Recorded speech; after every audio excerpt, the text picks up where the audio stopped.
What's up, everybody? So before I begin here, don't forget to check me out on BitChute at Ian Bonnick. So that's spelled the same way my YouTube channel name is.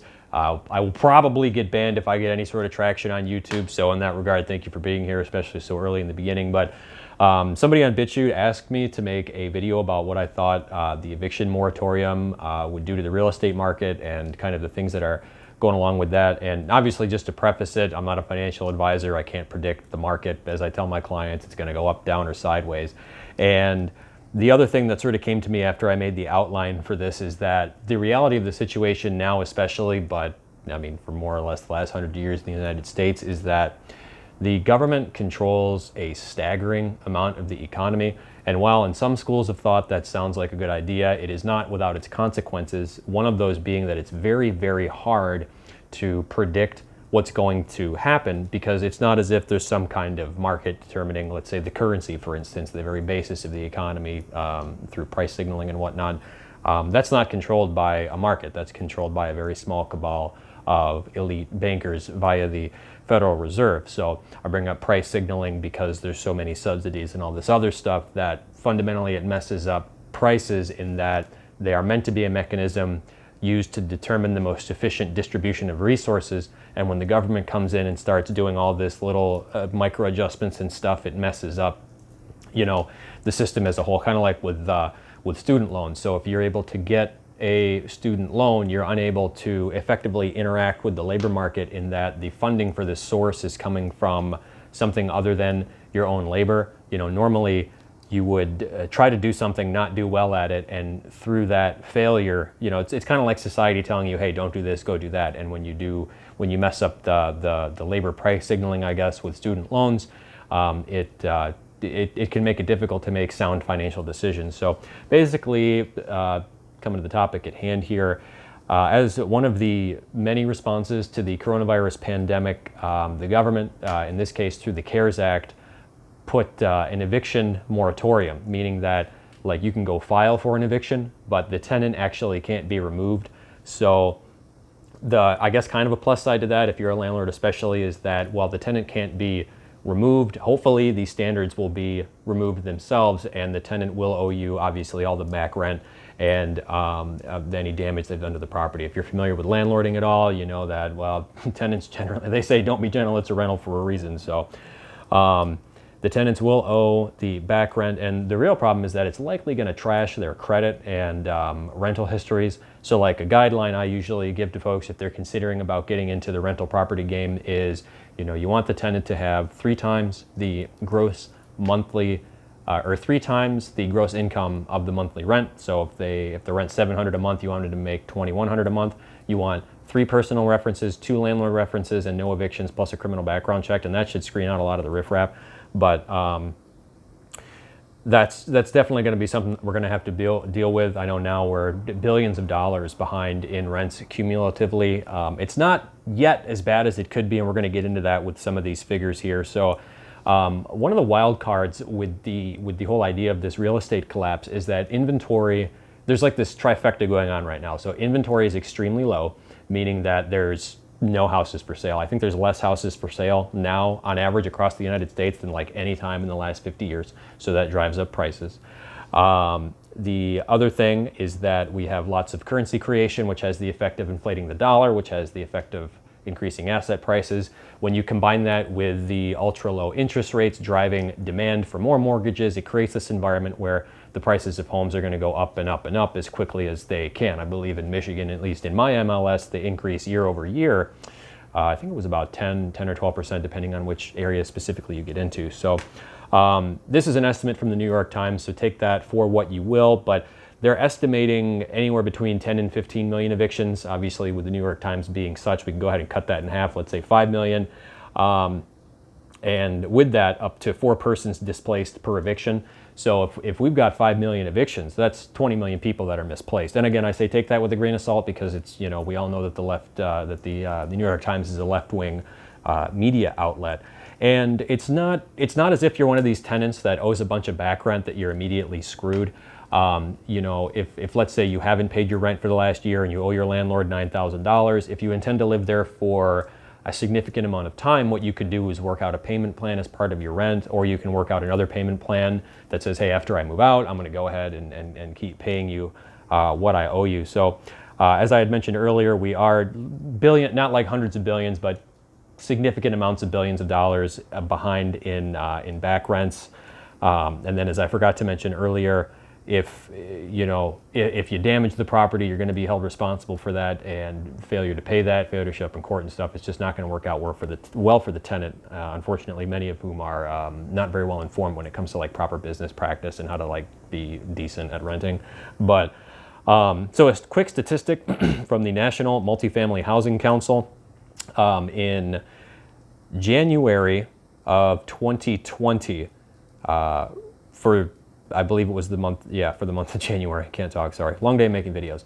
But, so 2021, we're looking at 93.2% of renters paid their rent. Back in 2020, before all this nonsense got started, it was 95.8%. So there has been a slight decline. My only question there is how much of that is funny money. So once the unemployment goes away, once it's clear that we're not getting any more stimulus, are we going to see more tenants fall behind on rent?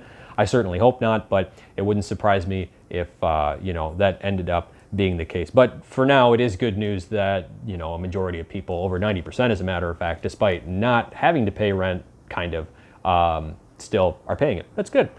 Moving over to mortgages, right now, 5.49% of mortgages in forbearance are in default, meaning that out of all the mortgages out there, 5.49% of them are not making payments, which is kind of a cool program, but I don't think it's designed to have been ran for this amount of time.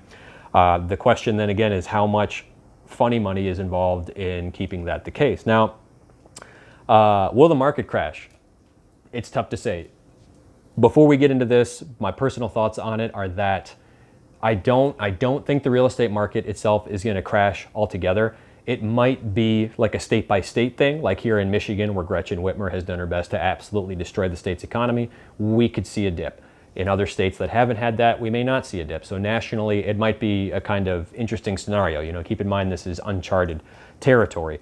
And what I think will end up being the case is that the real estate market will crash or collapse along with a greater currency crisis that might or hopefully will take place within the next 5 to 10 years, wherein the US dollar basically crashes. And I say hopefully, I know that's going to rub a lot of people the wrong way. I'm not intending to be flippant when I say that, but I'm of the mind that what needs to happen for the United States, what would be best for us as a nation, as a people, as a culture, is for this, ridiculous fiat currency-based, spend whatever the hell you want debt machine that we've been living in for decades now to come to an end. And the best way for that to happen is for the dollar itself to go under. Now, hopefully, currency collapses aren't exactly known for being peaceful and easy, so hopefully it doesn't result in even more authoritarianism, but we will see. And I think that's where we're going to see this collapse in asset prices in the stock market and in the real estate market. But to zoom into the real estate market itself, here's the thing, like houses are up in price, like I said earlier.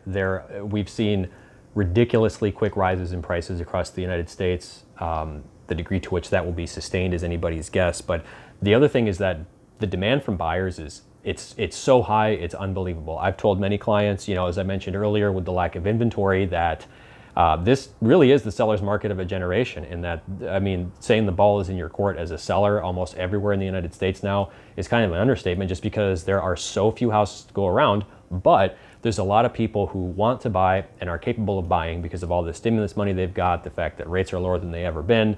And to kind of tie that into something else, we're not seeing a lot of people pop onto the market and want to sell their houses because they're refining and getting absolutely fabulous interest rates. These are historical lows for mortgages if you've got, decent credit. So that's the other thing, is that no one really wants to sell. I know I had dozens of people who were thinking about selling in early 2020 who decided not to do so just because of the level of uncertainty. Like, if you have a house, that's great, I guess, unless a really hardcore communist takeover happens here, which wouldn't surprise me. But why toss that up? A lot of folks will say stuff to me like, well, the market's high, I don't want to buy high, that sort of thing. Once you're in a property, you're a bit more insulated against fluctuations in the market, because hey, if it goes down, you sell low, you buy low. If it's up, you sell high, you buy high, So the other thing is that let's say, I don't know what, 100,000 or 200,000 units come onto the market, single family residences come onto the market in the wake of this eviction crisis that we're facing. Compared to the overall market, that's not very many. And the other issue is that it's not like tenants don't leave properties in pristine condition. So these houses that are going to come on the market after being rented out for so long, they're not going to be the type of stuff that, you know, your average home buyer is just going to jump into, because even if it requires largely cosmetic work, I mean, to the average person, that is a lot of work. So they want something move-in ready. So I don't expect, like, even if we had 1 month where like 3 million people got kicked out of their houses and all the landlords decided they wanted to sell, you know, it'd be months until a lot of those were fixed up. Some would get fixed faster than the others. They'd pop onto the market, not all at once, but kind of differently. So again, even if there were to be this huge eviction crisis, I don't see it like immediately putting any downward pressure on prices. So the other thing is that, you know, a lot of people ask me, why is it the inventory is so low, meaning that there's so few houses for sale? And it's because in the United States, in most areas, usually because of municipalities in one way or another, it is obnoxiously difficult to get a house built. I mean, not only are the regulations and code work and all this other stuff that you have to do correctly pretty ridiculous, I think, by historical and, like, you know, even halfway sensible safety standards, you've also got to find a contractor that can do the work correctly and get it done in a timely fashion. That's a whole, you know, ordeal in and of itself. I've known people who have built houses who have went through 1, 2, 3 contractors. Now it's 2 years to get the damn thing built. So between the lack of competence and the egregious overregulation of home building, that's the primary reason why there's not very many houses coming on to the market, or at least as many as we'd like to see. I'm now seeing that the lighting's low and this is just not looking very professional, so I do apologize for that. But the other thing is that building materials are very high now, because everybody on lockdown just went and bought all the 2x4s and built themselves a porch, right? So it's kind of funny, but you know. Another quick factoid: in November, 7.65% of FHA loans were delinquent, which, I mean, that's a lot, but again, even if all those are to be foreclosed on, it's not as if they're all going to hit the market all at once. So I can't see that particular factoid causing that much downward pressure on housing prices. Now, on the flip side, weak labor markets, which has been hit very hard not only by the coronavirus, but also by trade deals like NAFTA for decades leading up to this. They tend to hit the lower end of the spectrum socioeconomically, meaning poorer people. So we may see an instance where maybe in the sub $150,000 range, we're seeing less and less people able to make payments, which would kick those homes onto the market. But in a lot of areas, specifically on the coast, I'm thinking like Los Angeles, a lot of cities and stuff, you were never going to get a house for 150 anyway. So maybe if you're in my area, around the Detroit metro area, you know, you might be able to get one for 150 under that 200 range, where these people are, you know, going to be most impacted, which is unfortunate because they are the basis of value production in America, trying to keep this neutral. But you know, the counter to that is, like, I mean, do people in that bracket, are they that likely to buy a house in the first place? Probably not so much as folks in higher brackets. So, and the real issue is we're having a tough time seeing the actual effect of all this, because they have extended these eviction moratoriums, and that's kind of staunched the economic bleeding that we would have otherwise seen if people were getting kicked out and foreclosed upon, you know, at the same time these lockdowns were taking place. It's kind of like this, like, random documentary I was watching on some history in, like, you know, ancient Romania or whatever, but I think it's Ivan the Brave was his name. But, you know, he needed to go to war. He needed a bunch of taxes, raise the taxes, and what he did was made it illegal for the serfs to leave the land they were on, which kind of made it a lot easier to gloss over the economic devastation that was being caused by his increased level of taxation, because people weren't literally allowed to move. So I almost wonder if they're, you know, I know it's pretty random, but I almost wonder if they're doing kind of the same thing here in the United States, because we're in a situation now where, you know, the economy got tanked, people got steamrolled by all these edicts and controls via the lockdowns, but they can't get kicked out of their houses yet. So that makes it a lot easier to kind of gloss over the damage that's been done. And then on a closing note, there's been a lot of talk of this K-shaped recovery, which is basically where everything went down and then we come back up and the rich get richer and the poor get poorer, making the kind of K, you know, right?